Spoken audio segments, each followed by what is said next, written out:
मित्रांनो, आजचा 2 नंबरचा मानकरी म्हणजे तेजा आणि तो पायरा काढून आणला अजय शेठ.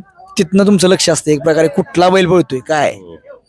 नाही मग मी आहे परत रवी भाऊ आहेत चिकू आहे आम्ही तिघच करतो पहिरे बैलांचं. बरं, आजचं काय कसं वाटलं तुम्हाला. आपण गुलाला तर राहणार सकाळी सांगितलं तुम्ही एक प्रकारे गुलाला तर राहणार 100%. विश्वास होता काय 3 नंबर तास लागलं. अजून आत गाडी असती तरी काय फरक पडला असता आम्हाला इकडं कडच पाहिजे होती अजून कड आलीच तरी चाललं असतं का का बैल ज्यादा कडून ठेवतो तेजा म्हणजे ज्यादा पळतो बैल. आणताना तेजा तुम्ही म्हणजे एक प्रकारे त्यांनी सांगून दिलं एकच खांदे आतला बैल आहे. तुम्ही बाहेरचा नाना आणि बाहेरचा तयार केला ह्या विषयी काय सांगता.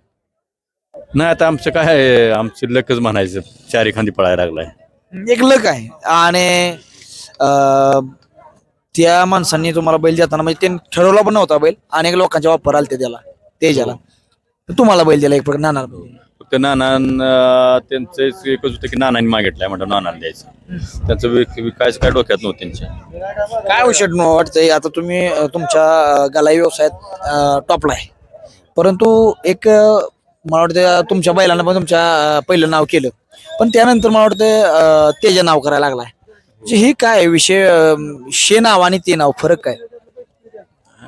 फरक त्याच्याकडून अपेक्षा जादा येते आता कारण आता सलग आता 2 महिन्यात जरा वेगळाच पळतोय कारण 2 महिन्यात मला वाटतं 5-7 महिन्यात सलग राहिलाय गुलाला तो.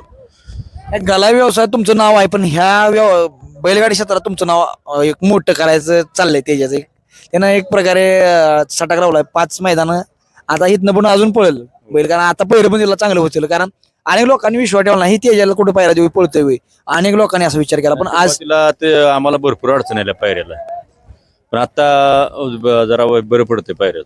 आता त्यांनी बघितलं जर बैल पळतोय पहिल्यापासून पण अजून मोठ्या मोठ्या पायऱ्यात पळत गेला तर अजून त्याचं पळ दिसेल. हो 100%. काय आज थोडक्यात एक हिंदकेसरी 1 नंबरचा मानकरी थोडक्यात म्हणजे अगदी पुटाभरात निकाल झाला थोड्या एकदम त्याविषयी काय सांगतात.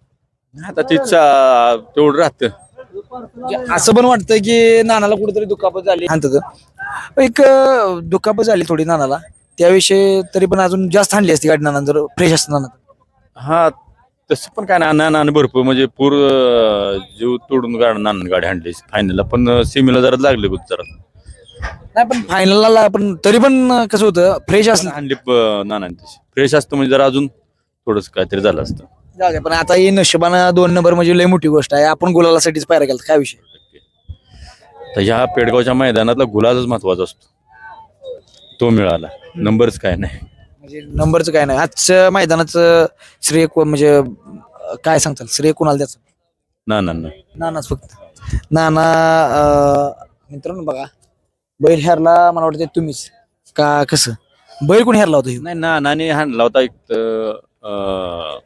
पुण्यापाशी कुठेतरी मैदान होते तिथनं नानाला मी बोललो होतो एक बैल बघा म्हणून आपल्याला कारण नानांच्या पाशी पण त्यावेळेस बैल नव्हता आणि जरा ते म्हणजे जरा नाराज होतं त्यामुळे मी सांगितलेलं त्यावेळेस त्याने हाणला बाब्या संघ त्यावेळेस मला सांगितलं की आपल्याला बैल चालतोय म्हणून विचारून बघा म्हटलं.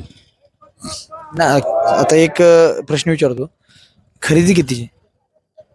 हा नाही खरेदी नाही सांगू खरेदी मोठी खरेदी आहे पण खरेदी सांगून बैलाची नाही मला करायचं. बघा त्यांचं शेठचं म्हणणं आहे की खरेदी सांगितली तर दुसऱ्या खरेदी थांबतील ही पण असा विषय नाही बैलाच्या किंमतच नाही बैलाची करायची मला.